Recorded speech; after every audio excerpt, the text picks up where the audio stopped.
Yay.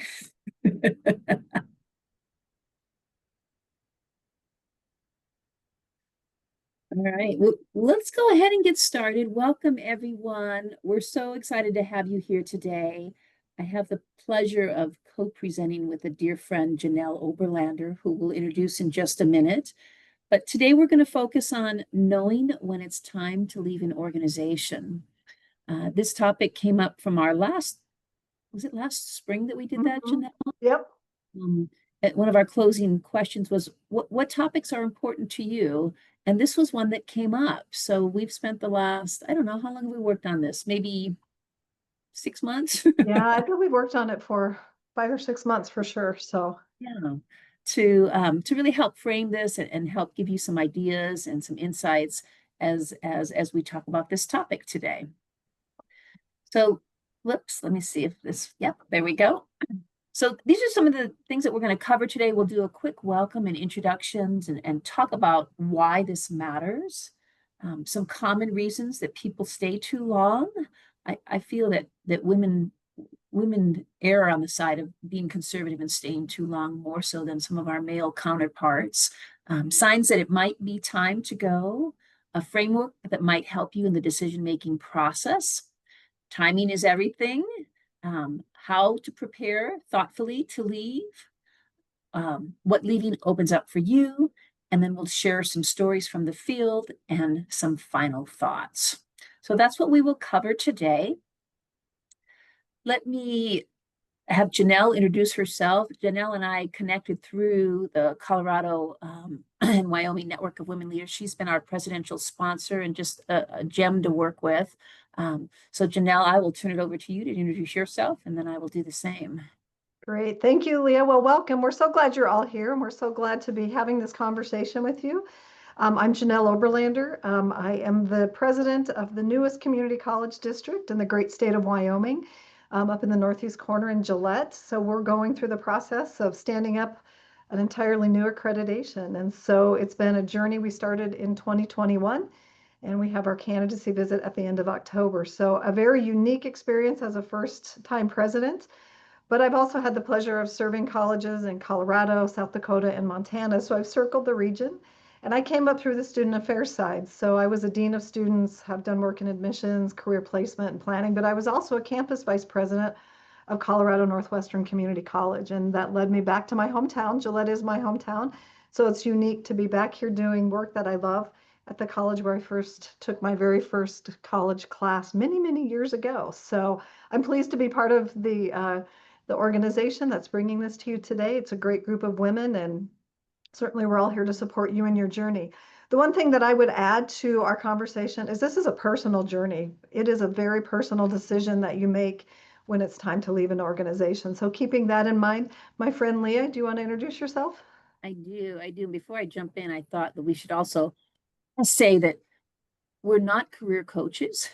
We're coming to this from the vantage point of seasoned professionals to share some insight and wisdom with you as well. But my name is Leah Franklin. I'm the acting director of the McNeil Center for Entrepreneurship and Innovation at Colorado School of Mines. I have been in Colorado higher education for over 30 years now. But my whole career has been from Illinois to Colorado. My last position down south at CSU Pueblo was I was the MBA director for the last 11 years, I think, that I was there. And then I came up to Colorado School of Mines, was in the Student Life Division, where I supported the operations of the Student Life Division, and now have moved back to the dark side of academic affairs. And so I've been in this new space here at Mines for almost 3 years now. So that's a little bit about us. I hope that helps you understand what perspectives we might be bringing to the table today. And I will turn it over to Janell to get us started. Awesome. Thanks, Leah. So we just wanted to remind everybody that we were asked to record this session. Leah and I went back and forth and back and forth because sometimes these conversations, again, are very personal, but we are recording this session. Um, and we absolutely want you to ask questions and interact. We will stop the recording when we get to stories from the field, but we ask that this is a safe space for all of you, and the things that we talk about here remain here, but we hope that you glean some really great information to help you along with your journey. So just wanted you to be aware that we're recording and it will be made available, I believe, up on the website, correct, Leah? I think so. I'm handing it over to Deb once we get it and we edit it a little bit, but it'll be a tool, a resource tool for others in the future is what the plan is. Perfect. Awesome. Great. So we can go. Yep. So we really had some strong discussion during the last workshop that we provided. And one of the things that came up to the surface was, when do you know that it's time to leave, and why does this matter, right? And so, as I said earlier, this is a very personal decision that you have to make. We'll all face this decision at one point in our career or another, whether you're making a lateral move, whether you're making a move up to a higher level. Maybe you want to come back down the ladder. All of those are very personal decisions. For myself, it was a family decision when I made moves, because oftentimes it involved a move. And so you really have to find the support to help you make those decisions, whether that's internally, whether that's with a mentor. And for me, sometimes that meant I had a really good conversation with my supervisor. Is it time for me to go? Is it time for me to take a step into a different position? And when I was in South Dakota, I was at a technical college, Western Dakota Tech, and I made three moves within that organization, which were very wonderful for me. But each step, it was a different position, which required a lot of different work on my behalf. But I had really good mentors surrounding me. When I was working on my dissertation, I really thought I would want to do it on exit behavior, right? Because I think if we look back at our own journeys, but we look at the journeys of our colleagues or of people we supervise, there are some signs that we see in ourselves, but maybe in others as well, when it just feels like they're getting ready to make an exit. Whether that means it's a positive exit for them or we're separating them from the institution, there are some signs.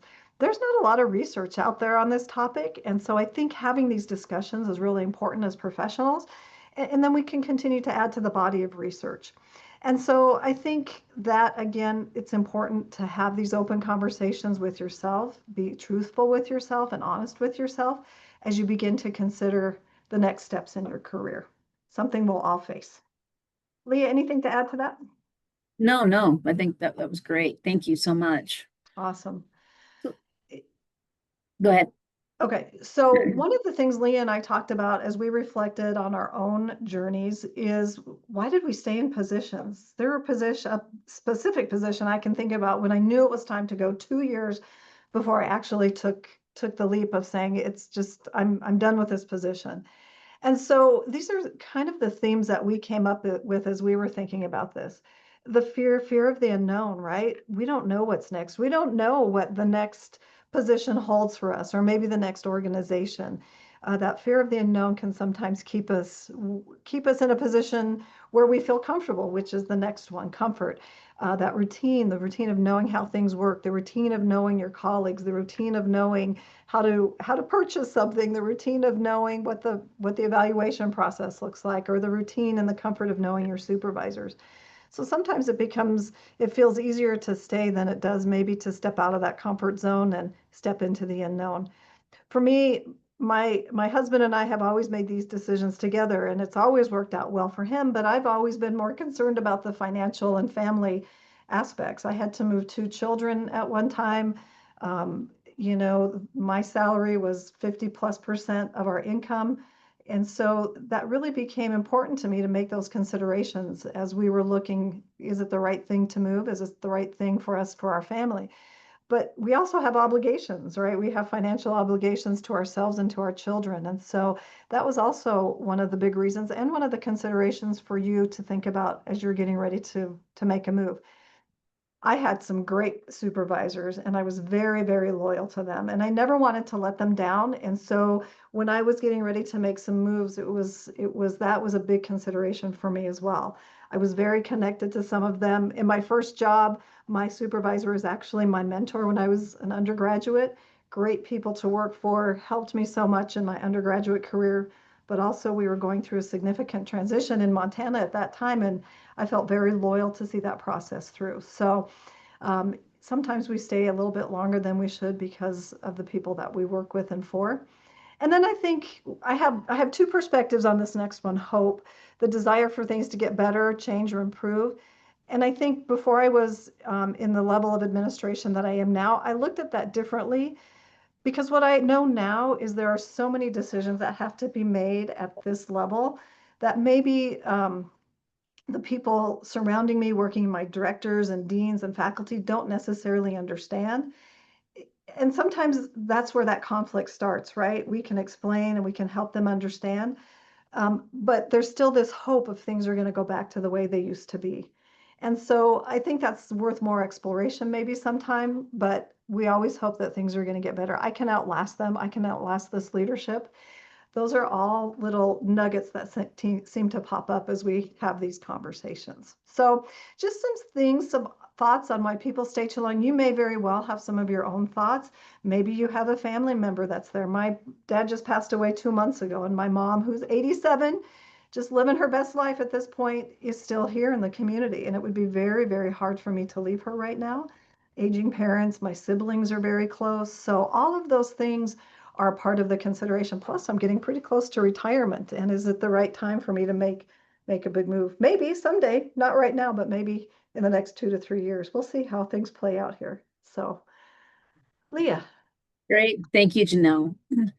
So knowing some of the signs, I think, is really important because they build up over time, and being tuned into those messages that you're getting can really help you in the decision-making process. It's important to recognize them early and take them seriously. It's also important to self-reflect. Are there behaviors you exhibit that are outside of your character? Um, so some of the signs, you dread going to work. It's not easy. The passion's not there. Your values no longer align. I'm hearing this more and more in the state of our political climate from a lot of folks with some of the decisions that have been made across college campuses across the nation, that it's really hard for folks because of some of those decisions that have been made. You're not growing or learning. Maybe you've been in a position for many, many years and new opportunities aren't coming your way as far as you've got the job. You could do it with your eyes shut, and other things aren't being handed your way. Leadership is unsupported, or unsupporting, or you can no longer support leadership. The culture is toxic. Unfortunately, that's true for some of us. Or you have become toxic. If your attitude has changed, that's something to note. You feel physically or mentally exhausted. You're not having fun. I can remember, and I'll share this when we start talking about some of our experiences. I had the pleasure of working with some great, great deans over my 18 years at CSU Pueblo. And then a dean came in that I was, when the faculty was discussing, what candidate we should hire. This candidate was not my favorite. And it was shortly after he arrived that I knew it was definitely time to go because his priorities really didn't align with what I thought was important to advance the school. So I had to make the decision. Decisions are being made that don't align with what you think. And there are others too, but being tuned in to the signs, these are things to take note of. If things aren't going well and you're feeling this disconnect, that can be a sign that it might be time to leave. I think as supervisors, some of the things that I look for when maybe it's time to have a conversation, people aren't engaged at the level they used to be engaged at. They are taking maybe more time away from the office, either sometimes just through sick leave. Their interactions with others aren't necessarily at the level that they used to be. So I think as leaders and as supervisors, your people, yourself as well. But I think there are other signs that may be out there. I'm curious from those of you on the call, are there other signs that you yourself have experienced, or are there other signs from folks that you have worked with that you're noticing when there might be a time to make a change? Anybody want to share?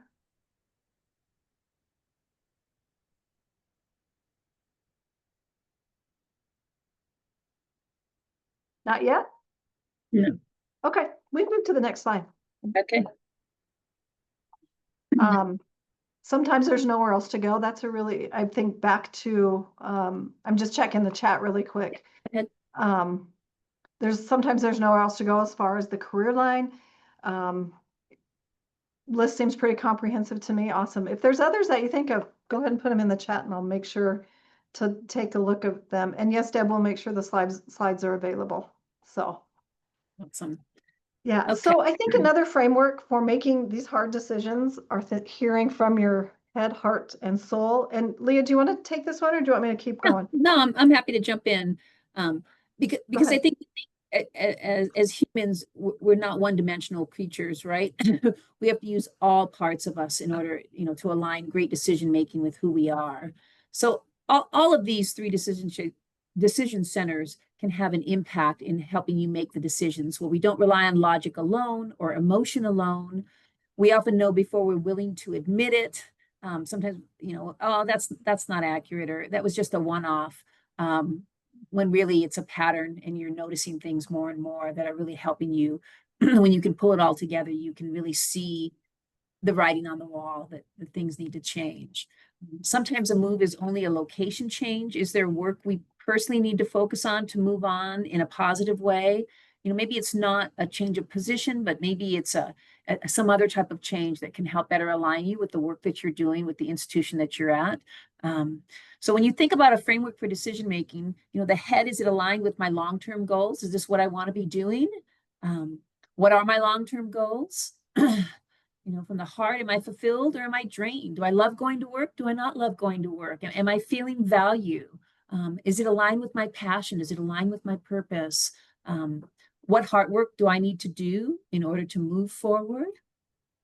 And soul too, taking into, I believe that women have this sixth sense, and aligning with that. Sometimes it's that people call it, maybe it's intuition, where you feel it before you know it, you feel it. So what is my intuition saying? Am I well aligned with where I need to be at this point in my life? Am I not? What's going to make me happy? What's going to make me feel fulfilled? I think when we can find work that aligns with who we are as a person, the whole of who we are, and what inspires us, what what calls us, that's when some of the magic happens. When those things aren't in alignment, we can feel that disconnect. Janelle, you want to say something? Yeah, Carolyn, I loved what you said in the chat, when you don't feel that anyone is advocating for professional growth. I think that's awesome. Do you want to add anything to that? And others are agreeing with you too, by the way.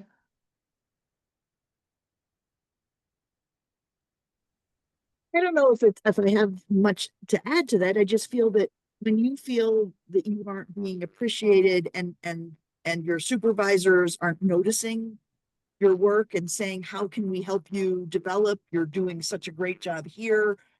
What more can we do to make, fulfill what are your goals? When that conversation isn't happening, I think that for me, that was a good sign that I needed to align myself with a different management chain. Yeah. Yeah. I think that's such a great point.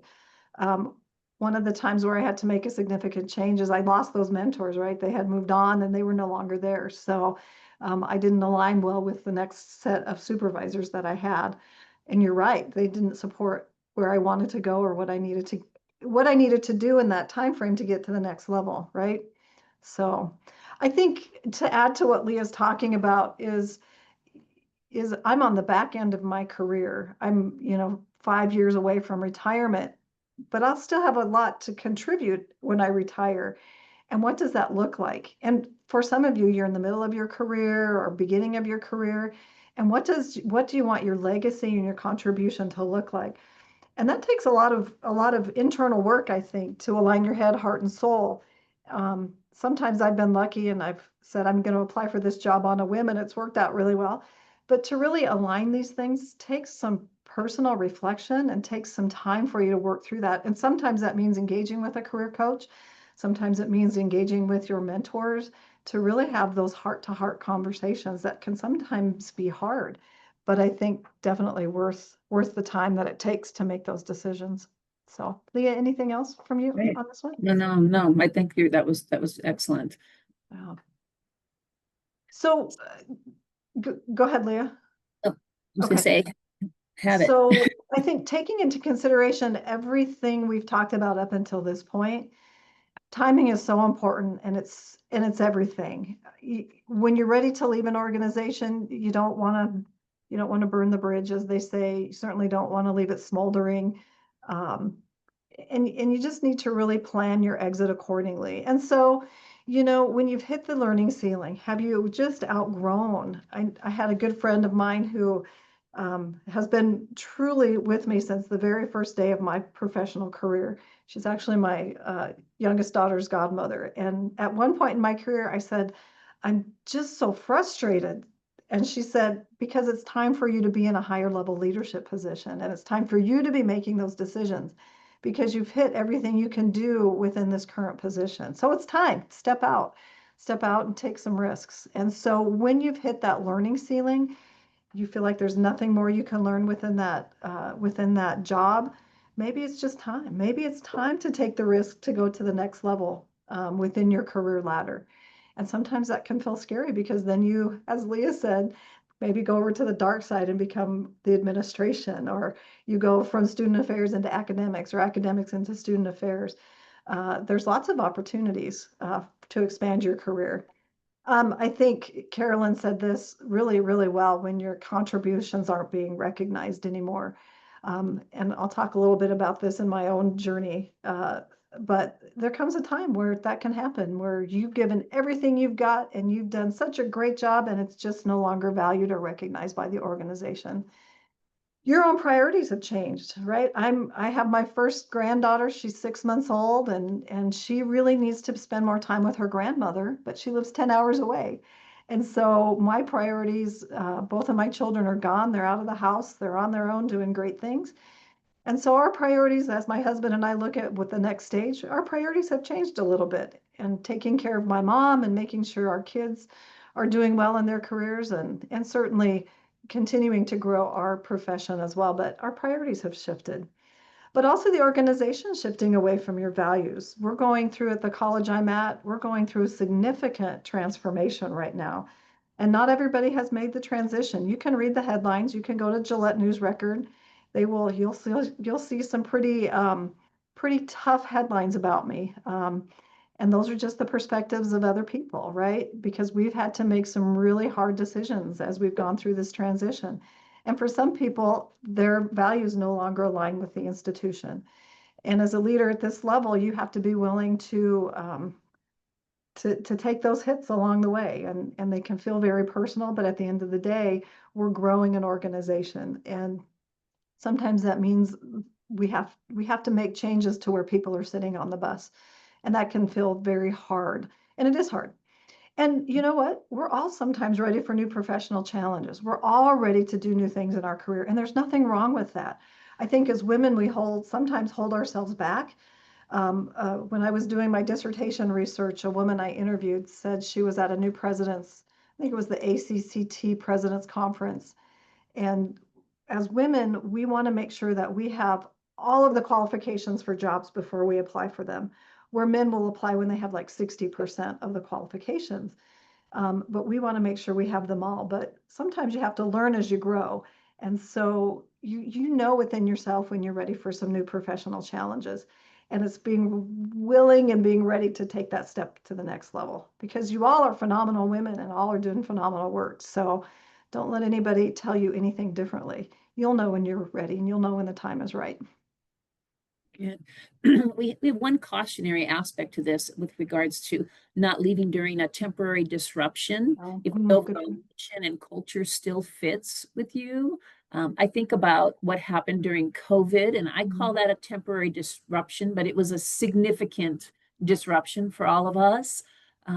But as far as changes to the organization during that period, everybody was so focused on COVID. The institution wasn't significantly changing. It just had to alter the way that it worked to survive that disruption. So it's something to keep in mind. Is this something temporary, or is the institution changing in a way that really doesn't align with who I am and what I want? That's a good point. I think moments of crisis, some of you have been through some tough crises on your campus outside of COVID. Emergency situations, and that takes a completely different vein of energy and a different outlook to get through those and to bring your campus back to operation. So that's such a great point, Leah. Great. So let's talk a little bit about, being intentional in preparing for this process. It's not we don't want you don't just quit. One said it's much easier to find a job when you have a job, and how critical networking is to finding that next opportunity. Going down and burning bridges left and right. Higher ed is really a small community. So you don't want to go out that way. and you never know. Things could change at that institution and another opportunity is available, and you want to leave on good terms because that opportunity in 10 years might be something you're interested in, right? So it's really doing it thoughtfully. So I thought these are some great ideas to think about, assess finances. I have a dear friend of mine, Deb Lossage, and I'll paraphrase what she used to call it, but it was her FU fund. And she had that fund. So should she ever get in the situation where she didn't want to stay anymore, she could leave wherever she was at, knowing she'd be okay until she got something else. I thought that it was a brilliant strategy, I thought, but being tuned into the finances and what can you do, what can't you do, understanding what the next offer needs to be, really taking a good look at the financial situation that you're in so you understand, what's ahead. Are there areas of your personal life you need to assess before making a move?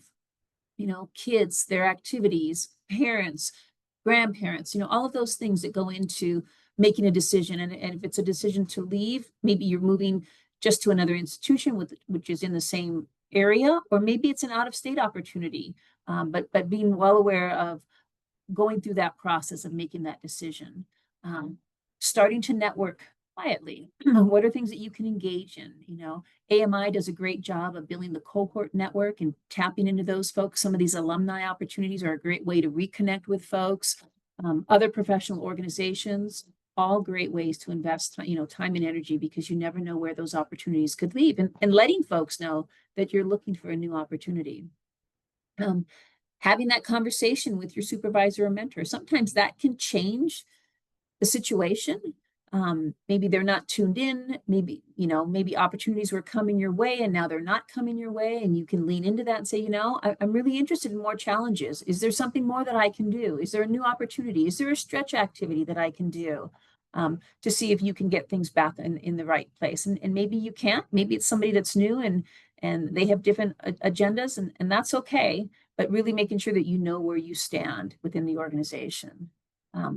Exploring other paths. If we talk about the dark side of higher ed, the administration side, and I've jumped between, academic affairs and student affairs my whole career, for different opportunities that have presented themselves. Outside of higher ed, not for profits. There are lots of opportunities with skill sets that we gain in our careers in higher ed that are also value added outside of higher ed. So it's something to keep in mind. Do you need to upskill or reskill? I am one of the skills that I've signed up for a few classes on it this year. The impact that AI is going to have for all of us. And it's something that I think we will all get better at it and learn. I mean, the power of it just blows my mind. It's pretty amazing. But I mean, those are skills that are needed in the workforce today. So other things that you can think about. And then planning your exit with grace. I think it's important to, as you transition, that you've got a plan, that you've given yourself some time to breathe, that, you've got that next position, you've got an exit strategy, you've got a transition plan with your current position. So you leave and keep all the doors wide open, to create those opportunities for yourself as you move forward. Janell? I think one of the things as I was getting ready to leave organizations is it felt like a very lonely time, because who do you talk to if you don't feel like you're ready to have this conversation with your supervisor? You can't have it with those people who report to you. You don't necessarily want to have it with your colleagues. So it can feel like a very lonely and isolated time. And that's where these networks come into play, right? It's who are your trusted colleagues outside of your organization? Again, you might need to engage with a career coach, or you might need to connect with a former mentor or former supervisor to walk through this with you. But I really encourage you not to do this alone. And if you're feeling lonely and if you're feeling like you just don't have anybody to talk to, you can call me. You can call Leah. We'll listen. We'll be happy to listen and talk through it with you. But it can feel like a very isolating and lonely time because you're getting ready to make a new move and what all of that entails. So know that you're never alone in this conversation, even though it might feel like it, but we're all here to help and support you in that.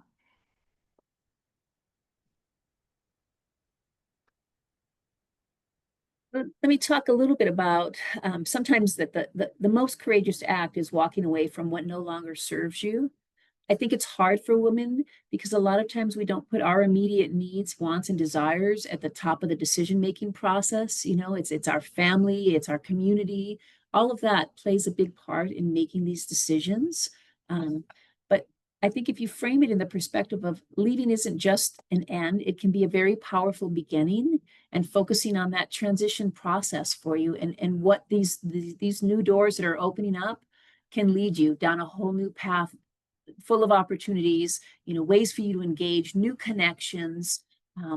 I think it's important to look at it for a full picture. What leading can do is it can open up space for growth and reinvention of you. You know, it's like I think about when kids move from school to school over their career as their parents move in their careers, they get a chance to restart all the friendships, you know, make new connections, get engaged in new things. You get to redefine you. That can be a great thing, new opportunities. That your values are in alignment. You know, you find a place that's better aligned with what's important to you. They value the things that you value. I think that's really important in the work that we do. Taking on new leadership opportunities. I think that's important as far as thinking about your career, ways that you can stretch your skill set a little bit, ways that you can have bigger impact with more responsibility. All of those things can be value added. It also gives you a chance to reset. A new baseline as far as what's important to you, starting fresh.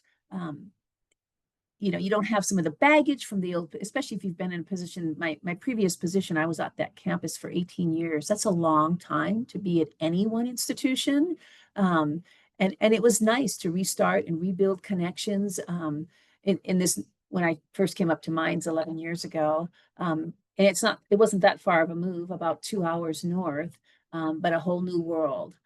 So it was great to reset and relaunch what was important to me, and building new alliances, new friends, you know, new coworkers, new leadership, can all be worth the leave. Janelle, you look like you were going to say something. Nope, just agreeing. Nope, just Okay. agreeing. All really great opportunities. I've made friends and have really great friends and community networks in all of the communities I've lived in. And people ask me where my favorite place has been to work, and they've all been my favorite places for so many different reasons. Enduring friendships and networks in every place that I've worked. Yeah. Awesome.